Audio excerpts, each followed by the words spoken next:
नमस्कार, मैं पारितो शर्मा, प्रोफेसर बड़ा business. 95% of the startups they fail. इस कोर्स को देखने के बाद ना ये नंबर बहुत कम हो जाएगा। ये कोर्स उन सभी प्रोफेशनल सोलोप्रेन्योर्स, एंटरप्रेन्योर्स और स्टूडेंट्स के लिए है जो सक्सेसफुल स्टार्टअप करना चाहते हैं। आई एम श्योर आप में से बहुत सारे लोग सक्सेसफुल एंटरप्रेन्योर बनना चाहते हैं, स्टार्टअप करना चाहते हैं। इस कोर्स की 8 बड़ी लर्निंग्स अब मैं आपसे शेयर करने वाला हूं, बहुत ध्यान से सुनिएगा। नंबर 1, आप सीखेंगे कि मार्केट सेगमेंटेशन और एंड यूजर प्रोफाइलिंग कैसे करते हैं। Number 2, total addressable market time जिसको कहते हैं वो कैसे कैलकुलेट होता है, ये क्यों इतना इंपॉर्टेंट है आपकी स्टार्टअप के लिए, और जब आप शुरुआत कर रहे होते हैं, जब आप शुरुआती लेवल पे एक एंटरप्रेन्योर होते हैं तो भाई ये टैम इतना इंपॉर्टेंट क्यों है। नंबर 3, परफेक्ट कस्टमर पर्सोना आप कैसे बनाएं।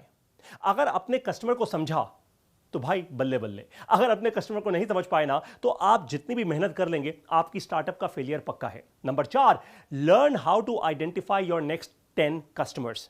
देखिए, हर एक स्टार्टअप, चाहे वो B2B हो यानी बिजनेस टू बिजनेस या B2C हो, ये बहुत इंपॉर्टेंट है कि सबसे पहले आप अपने सबसे पहले 10 पेइंग कस्टमर्स लाएं, उसके बाद नेक्स्ट 10, उसके बाद नेक्स्ट 10। ऐसे करते करते जब आपके पास पहले 100 कस्टमर्स आ जाते हैं ना, फिर आप एक कॉन्फिडेंट एंटरप्रेन्योर बन जाते हैं। इसको कहते हैं product market fit.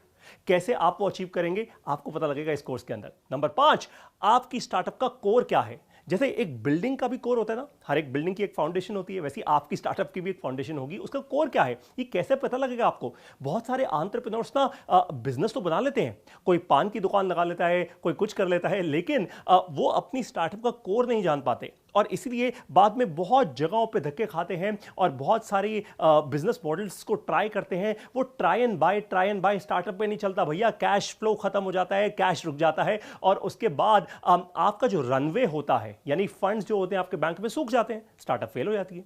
Number 6, learn how to convert your prospective customer to a paying customer. बहुत इंपॉर्टेंट है। बहुत सारे लोग कहते तो हैं भैया मेरे पास इतने सारे कस्टमर हैं, पर अगर आपका कस्टमर आपको पे ही नहीं कर रहा या आपका प्रोडक्ट मान लीजिए आपको लगता है 500 रुपए का है, कस्टमर कहता है जी 100 रुपए का है, हो गया ना मिसमैच। तो अगर आपका कस्टमर आपको पे करने को तैयार नहीं है तो आपकी स्टार्टअप कभी सक्सेसफुल नहीं होगी। Number 7, super solid business model कैसे बनाएं, सबसे क्रिटिकल होता है। बहुत सारे एंटरप्रेन्योर आज की दुनिया में ये सोचते हैं भाई फेसबुक जैसा प्लेटफॉर्म कोडिंग करेंगे, बना लेंगे, ऐसे कमरे में बैठे बैठे मार्क ज़करबर्ग ने भी बना लिया तो मैं भी बना लूंगा, कौन सी बड़ी बात है ना। कस्टमर अपने आप आ जाएंगे, वो अपने पैसा देंगे। ऐसा नहीं होता भाई। सिर्फ YouTube पर वीडियो डालने से प्रोडक्ट नहीं बन जाता, सिर्फ YouTube पर वीडियो डालने से आपको बिजनेस नहीं बन जाता। बिजनेस मॉडल कैसे बनाते हैं ये बहुत इंपॉर्टेंट है आपके लिए सीखना।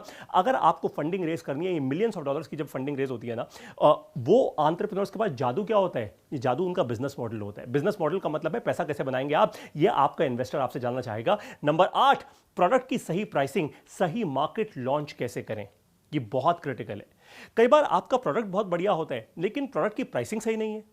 अब आपको लगता है भाई मैं अपना प्रोडक्ट 5,000 रुपए पे लॉन्च करूं, जबकि आपका कस्टमर और आपका कंपेटिटर उसी चीज को या उसी के तरीके की एक चीज को 3,000 रुपए में लॉन्च करने को तैयार है, या वो बंडल करके एक कॉम्बो बना के कुछ लॉन्च करने को तैयार है। अब देखिए बात बहुत साफ है, आपका कस्टमर एकदम एफिशिएंट प्राइस पर प्रोडक्ट खरीदेगा। ऐसा नहीं है कि कहीं आपका बस ब्रांड जुड़ा हुआ है तो कस्टमर कुछ भी अनाप शनाप पैसा देगा, बट कई सारे एंटरप्रेन्योर नहीं समझ पाते इस बात को और इसलिए वो क्या हो जाते हैं, फेल। आपको नहीं होना फेल, आपको तो बढ़ानी है अपनी स्टार्टअप। और भी आप बहुत कुछ सीखेंगे इस कोर्स के अंदर। लर्निंग से बढ़ती है अर्निंग। इस वीडियो को आपने देखा, अपनी अर्निंग पर फोकस किया, इसके लिए आपका बहुत बहुत धन्यवाद। Keep learning, grow your earning.